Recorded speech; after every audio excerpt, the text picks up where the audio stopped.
Hello! So here is Shima's recap for today. So right here, I'm saying it to myself as much as I'm going to tell you a voiceover with it. But essentially what you're going to do is you're going to have one hand that's the anchor, the other hand that's the talking hand.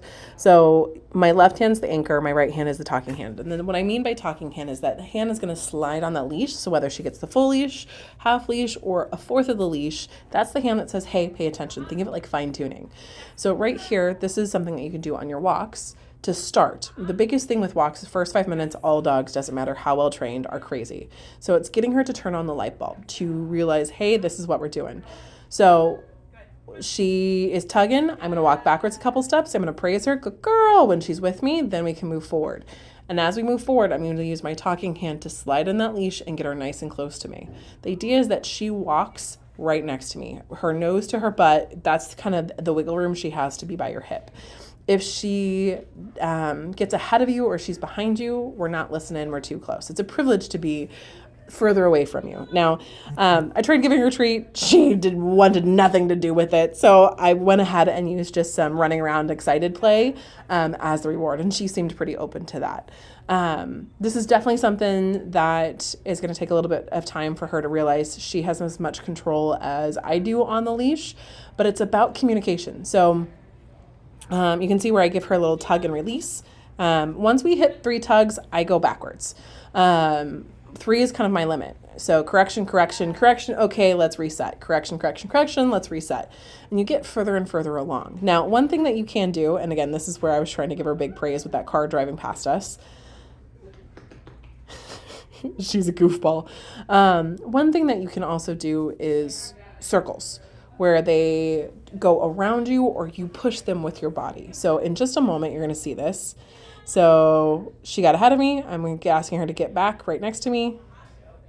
And then this is also what I've noticed where she like sits, and then as soon as you okay, she like spring loads. She's like, woohoo, and starts running off like she spring loaded off of something.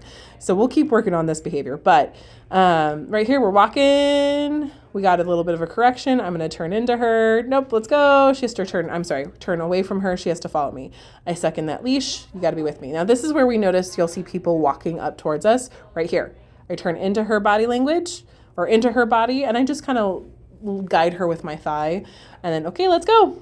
So whether you're internally right here where she has to pay attention where your body is going, or she goes on the outside and again still has to pay attention where your body is going. The idea is that this is an active exercise. It's not I just get to enjoy the flowers as we walk. It is, hey, what is happening with the leash? Do I feel any tension? If I feel tension, should I check in with my human?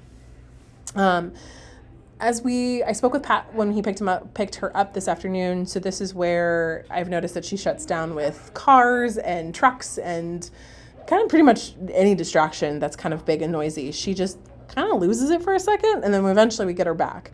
So we'll build up a tolerance and kind of basically mess with her to see what all of our things that make her startled and try to build up her confidence.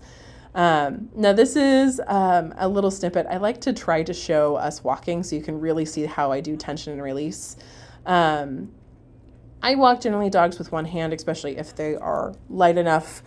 She is definitely on the lighter spectrum of things, so I feel comfortable walking her with one hand. And if you guys feel comfortable with that one hand, you definitely can do it. But I want you to notice where you see tension, and then you're going to see looseness, and you're going to see tension, and you're going to see looseness. But her body is generally always in line with my thigh or with my hip. Like I like to say that the hip is the best spot ever for a dog to be.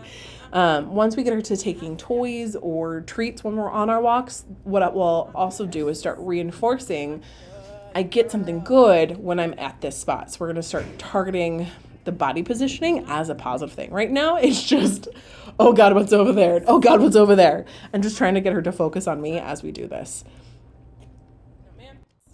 Now here's another little snippet. I accidentally dropped the camera, so I had it reset, so I apologize.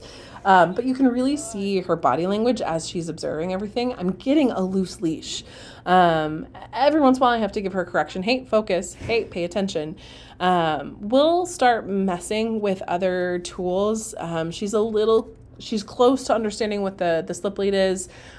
I don't want to just slap her in her prong collar and work with that stronger adversive. Could you use it? Do I think it's going to be a better tool for you guys to use for a little bit? Yes. But I still want to build that relationship and bond with her.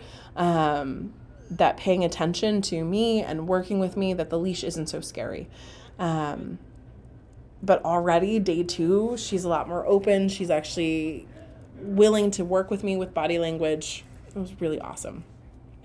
Let me know if you guys have any questions, and I look forward to seeing you on Friday.